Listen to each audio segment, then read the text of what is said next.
I don't recognize you, but I sense that you're one of us. Who are you? I'd ask the same question of you. The last of the Nightingale Sentinels, I'm afraid. I've defended the Sepulchre alone for what seems like an eternity. The last, what happened to the rest? We were betrayed by one of our own kind. In fact, I'm to blame for what's happened here. Or were you to blame? I was blinded.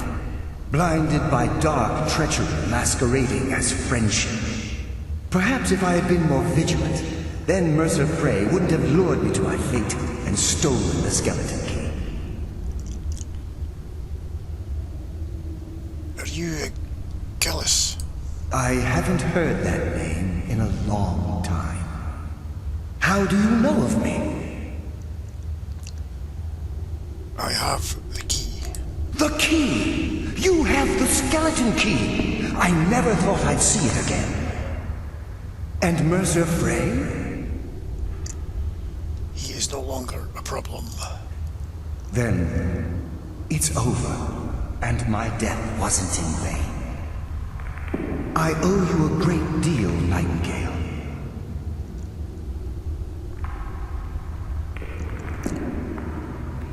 I'm doing this for Nocturnal. That's quite a noble sentiment for someone in our, well, in your line of work. My only regret is that you had to undertake this task alone. Carlia assisted me. Carlia? She's still alive? I feared she'd befallen the same fate, ending up a victim of Mercer's betrayal. Take the key and right all the wrongs. Nothing would bring me more pride than to return the key, but I'm afraid it's impossible. From the moment I arrived here, I felt myself, well, dying. But you're a ghost, how can you die? The Sepulchre isn't merely a temple or a vault to house the key. Within these walls is the Ebonmere, a conduit to Nocturnal's realm of Everglow. When Mercer stole the key, that conduit closed, severely limiting our ties to her. Then I'll have to go on alone. I'm afraid so. I'm weakening, and I can feel myself slipping away. The years without restoration of my power have taken their toll. Whatever damage has been caused can only be corrected by following the pilgrim's path to the Ebonmere and replacing the key.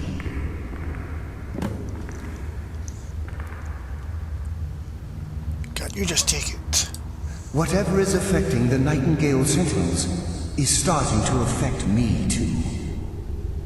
As I get closer to the Ebonmere, I begin to feel myself slipping away.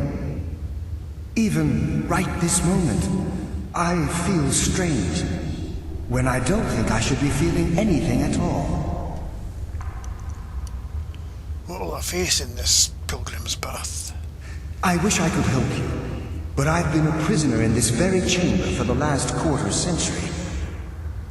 The only possible help I've come across are the remains of some poor fellow who is trying to follow in your footsteps. Perhaps his journal can help?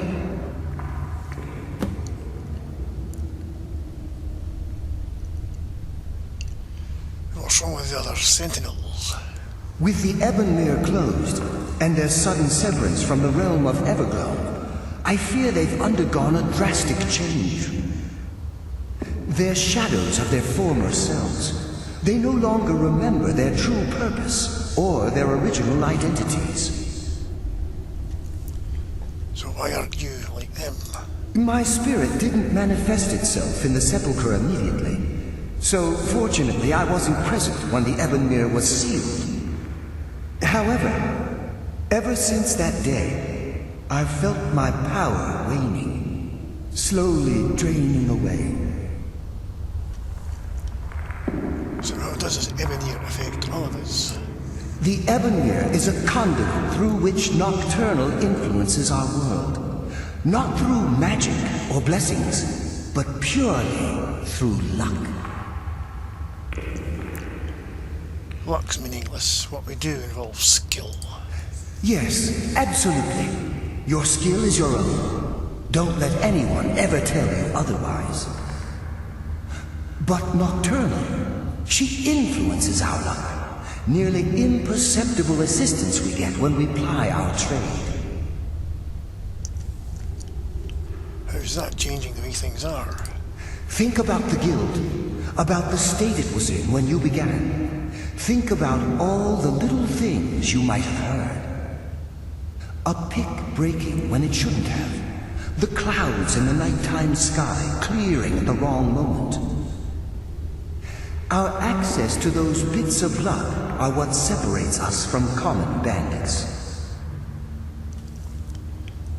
So with the Emimere conduit closed, our luck's running dry. Precisely. There are a few who still call Nocturnal Lady Luck, and for good reason.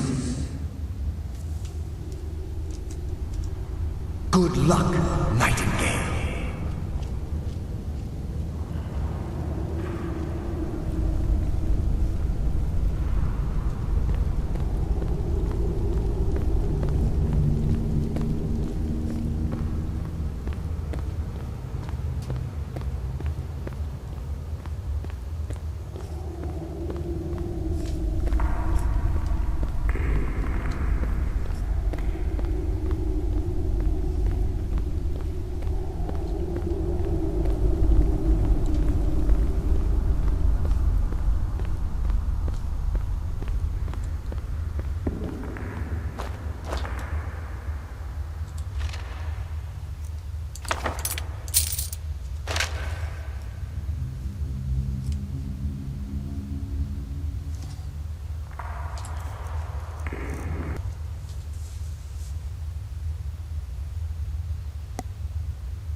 Yes, my friend.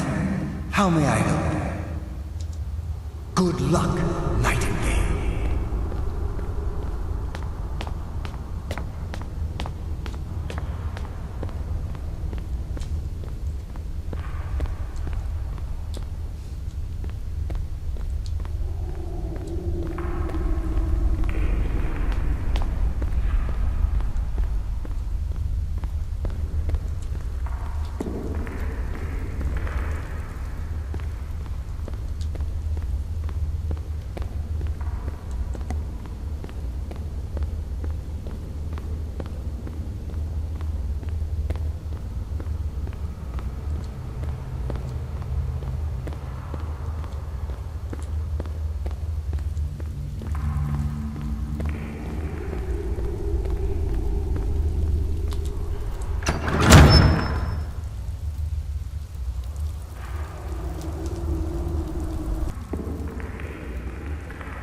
someone live? Death comes for you now.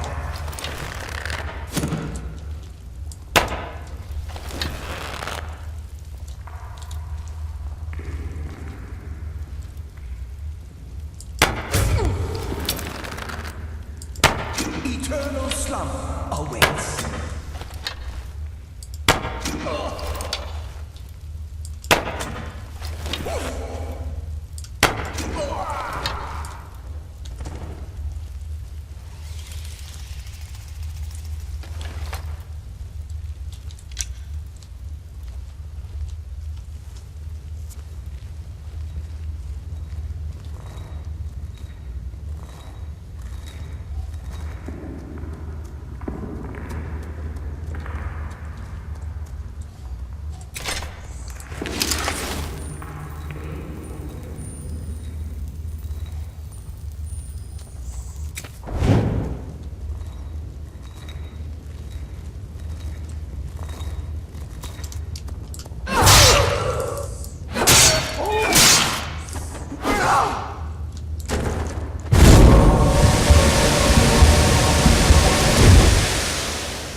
My, what do we have here?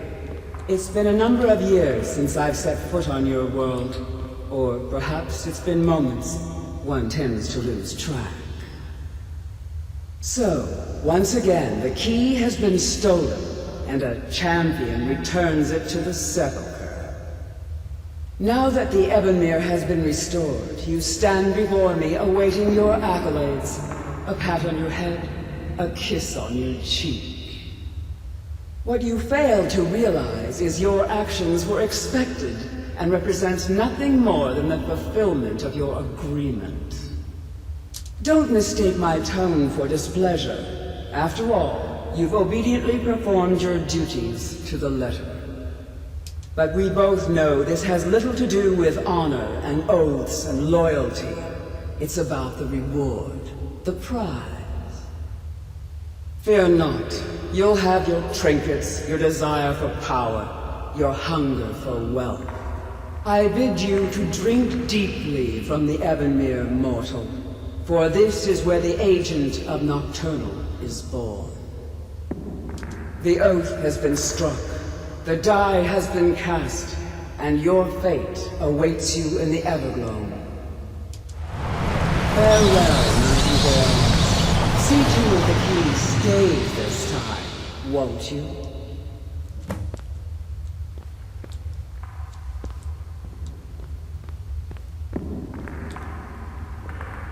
I'm glad you were able to bring the key back safely. Nocturnal seemed quite pleased with your efforts. Pleased? She sounded indifferent. I wouldn't take that to heart. It's her way.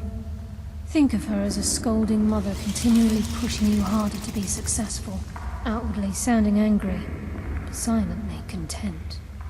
I assure you, had she been displeased with you, we wouldn't be having this conversation. So what's this about becoming an agent of Nocturnal? The circles at the base of the Ebonmere imbue you with powers befitting a Nightingale agent. The crescent moon represents the agent of stealth, the half-moon for the agent of subterfuge, and the full moon for the agent of strife. Can't that be all three at once? This is Nocturnal's way of maintaining balance. If you ever feel the need to change your abilities, you can return to the sepulchre and step onto a different circle. Be warned that once you've chosen, you can't reselect for at least a day. So now what? Now, your life as a Nightingale begins. Should the need arise, you'll be summoned to the sepulchre in order to defend it. And what about you? The Guild has welcomed me back with open arms. I feel like a void in my life has finally been filled. I only hope that this isn't an ending to things, but actually the beginning. Beginning of what? Why, perhaps the greatest crime spree Skyrim's ever known. There are pockets brimming with coin, and coffers overflowing with riches ripe for the picking. We may be Nightingales, but in our hearts we're still thieves, and we're damn good at what we do.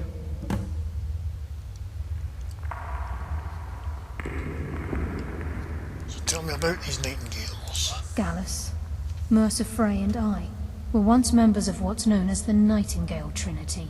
The Trinity disbanded 25 years ago when Mercer Frey betrayed us by slaying Gallus and dumping his body in the ruins of Snowvale Sanctum. They are part of the Thieves Guild. Indirectly. The Trinity is usually selected from the ranks of the Guild, although its existence is a closely guarded secret. And their purpose is? The Nightingales protect the Temple of Nocturnal, a place known as the Twilight Sepulchre. Nocturnal, your patron, I take it. She's the mistress of night and darkness, and the patron of every thief in Tamriel. Never really met a thief that worshipped anything much. Nocturnal isn't one for worship and reverence. There are no priests and no sermons, no services and no alms. She influences our luck, and in return, demands payment. Sounds like a guild contract or something. You're closer to understanding than you realize. The only difference is she doesn't demand payment in the traditional sense, and sometimes the cost can be quite high. Whether you know it or not, Nocturnal dictates how well we perform as rogues. I've got my skill, not powers or magic. Again, you have to think differently. Haven't you ever noticed how our luck behaves? Like a novice picking an impossible lock, or a blind man suddenly turning to face you as you reach for his pocket. It's through these subtle means that Nocturnal influences us.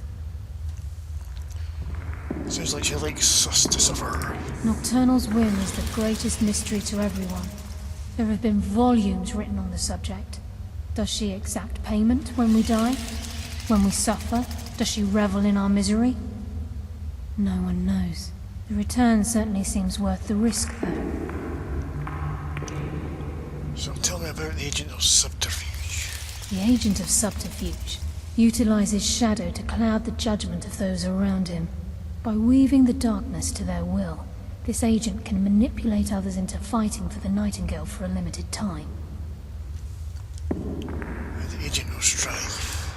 The Agent of Strife can send forth a tendril of pure darkness into the heart of another, causing great injury to them. At the same time, this tether will bolster the agent's own life force, making him stronger. And the Agent of Stealth. The Agent of Stealth is the master of remaining unseen. They are able to manipulate the darkness and use it to their advantage.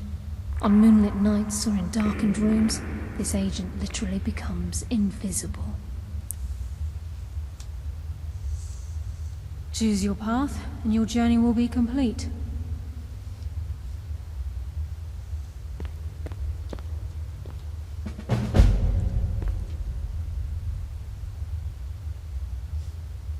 Carlisle?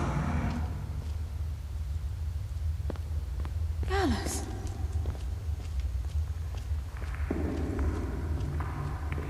I feared I would never see you again. I was afraid you'd become like the others. If it were not for the actions of this Nightingale, your fears would have come true.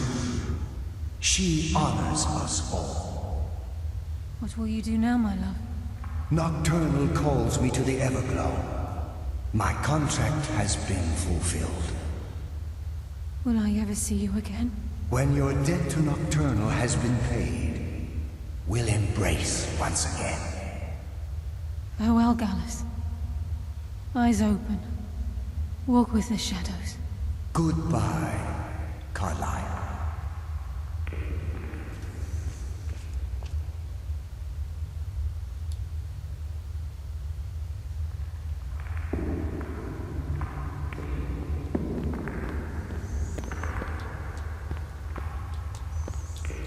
Yes, Nightingale? What is it? Where did Gallus go? Gallus's oath has been paid. His actions have satisfied the terms. Now his spirit becomes one with the Everglow, the realm of perpetual twilight and the cradle of shadow. So he's gone then? No, not gone. He's become one with the shadows. This is the greatest honor a Nightingale can possibly achieve. In death, he's become a part of that which we use to live. They're a part of the darkness around us then? Absolutely. When we say, walk with the shadows, we are asking those Nightingales who have passed on to protect us. It's believed that they are literally what guides our uncanny luck, by placing their hands in ours. That's why the Ebonmere needed to be reopened. Without it, there's no way Nocturnal was able to allow them through. How will I know if I'm needed here? If this place is in danger ever again, the shadows will call. Should the need arise, a portal connects the Sepulchre and Nightingale Hall. Use it whenever you wish. So where will you be from now on then? I've decided to make my home at Nightingale Hall. Since it's your home as well, I hope to see you and Brynjolf there. Of course, I may visit some of Skyrim's cities to acquire things from time to time. Can't afford to get rusty now, can we? No. Farewell. Eyes open, and walk with the shadows.